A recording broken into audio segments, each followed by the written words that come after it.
Hey guys, welcome to day 2 of lesson 324, where we are going to just continue with adding and subtracting rational expressions. Today I have just 3 examples for you to go over. We start off a little easier and then we work our way up to something a little bit more challenging. So recall what we've talked about regarding common denominators when we add or subtract rational expressions. In order to add or subtract any kind of fraction, we have to have the same exact thing on the bottoms of both fractions. So in this case, we have in this fraction a denominator of 3 times x minus 4, and in this one we have just a 3. So we're like, man, it sure would be nice if this had an x minus 4 in there, because then they would be the same, right? So I'm just going to go ahead and multiply that fraction by what's missing. And in this case, it's going to be x minus 4. So, and remember, whatever I multiply by on the top, I must do on the bottom, and vice versa. And again, the reason I chose to multiply by x minus 4 was because I could tell that if I just got an x minus 4 on the bottom here, I would have matching denominators. So that ends us up at 6x over 3 times x minus 4. We didn't change that left side. We didn't have to. And then on the right side, we have 2 times x minus 4 over the same thing. Okay, and now that our denominators are the same, we can go ahead and turn this into one fraction and actually start doing the subtraction up top. So I'm going to rewrite this and set up that subtraction. So 6x minus 2 times x minus 4 all over 3 times x minus 4. Remember that we just need one of the denominators since we are now combining these fractions and writing it as the numerators being subtracted. And now we can go ahead and start doing some simplifying up top. Everything on top always has to be multiplied out. So here we notice some distribution that has to take place. So let's keep going here. The 6x doesn't change, but we got a negative 2 times x, which gives us a minus 2x. Negative 2 times negative 4, which gives us a plus 8. And then at the bottom, we have still the same denominator. Okay, now we're almost done, but now we can combine like terms. 6x minus 2x can be combined to become a 4x. So we get 4x plus 8 over 3 times x minus 4. Okay, and that is our final simplified answer. Now, in terms of excluded values, remember we have to use the pieces that are on the bottom. Now, this 3 doesn't even have any x's involved, so we're allowed to ignore it. Okay, if there was an x on the outside, we need to use it, but because there isn't an x on the outside, we're just going to go ahead and use the x minus 4. And we got to set that equal to 0 to find that excluded value. Okay, you set that equal to 0, you find out that x equals 4. So that tells us that the excluded value is just 4. Oop. Struggling. Okay, we are ready to move on to the next problem. So here we have 2 fractions that have absolutely nothing in common regarding their denominators, right? At least the first problem, we had a 3 in common, so we really only needed to manipulate one of the fractions. But this time, we are going to have to do surgery on both of them because the denominators are completely different. Now, there's just one basic, simple trick that you just have to use in order to achieve common denominators here. And that is when you're working on one fraction, let's say we're working on this left side fraction, all we have to do is multiply top and bottom by the denominator of the other fraction. It's going to be like that every time you're in this situation. So I'm just going to multiply by x plus 5 on the top and the bottom. Okay, because that's the denominator here.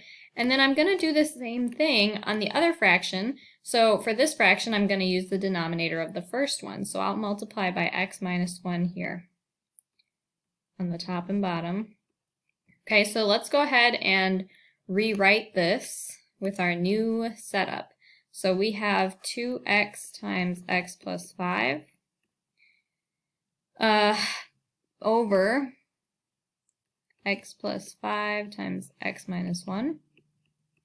And then plus, we have, let's make that red, 3 times x minus 1. And that's over that same denominator. Okay, so now that we have achieved the common denominator, of course, we need to rewrite it with the addition and write it as one single fraction. So we know we have 2x times x plus 5 plus 3 times x minus 1 all over x plus 5 times x minus 1. And now let's go ahead and do some simplifying. We need to start multiplying things out, distributing. So let's go ahead and do that on both of these. Okay, so the first one, 2x times x gets us 2x squared. 2x times 5 is going to get us 10x. Okay, and on this side we have 3 times x, so that's 3x. And then 3 times negative 1 is negative 3. All right, we're getting there. We're not done yet, but we're getting there. The denominator doesn't change.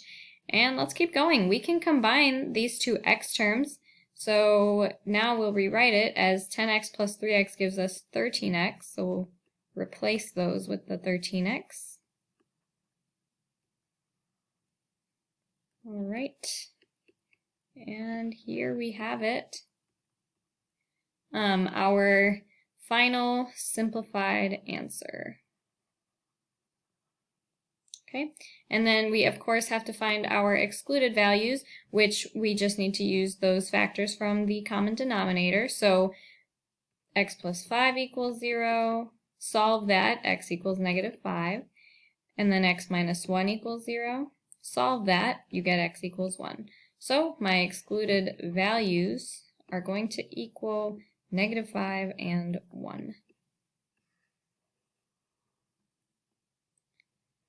All right, let's move on to the final problem. Okay, so here we do have something in common with the denominator this time, which is nice. We always love it when we only have to manipulate one fraction. So in this case, they both have an x plus 3 in common. So we just need to give this fraction whatever it's missing, which here it's an x minus 3, right? So let's just multiply the top and bottom by an x minus 3 so that we will have the same exact denominator in there. So let's rewrite this. We get 9 minus 3x over x plus 3, x minus 3. This one didn't change at all. The other one, though, is now 2x times x minus 3 over our common denominator that we wanted in the first place. Okay, so now that we have achieved common denominator, we can go ahead and rewrite this as one fraction and add the numerators. So we can say 9 minus 3x plus 2x times x minus 3 over that one denominator. Since it's common now, we just need one.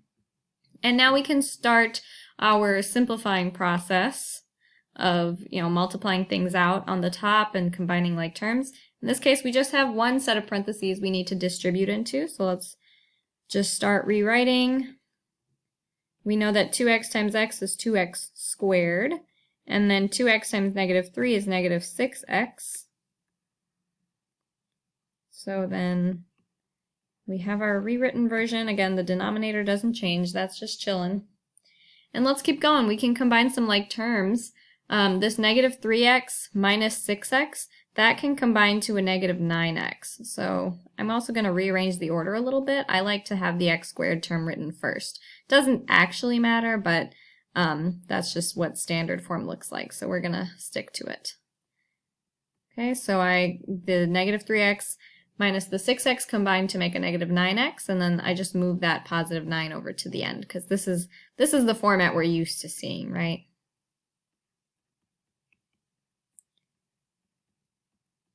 All right. So now we're at this point where we have completely simplified the top. So we have our final simplified answer. This is perfectly good. And then we're just left to find the excluded values. So as always, take the factors in the common denominator and set those equal to 0.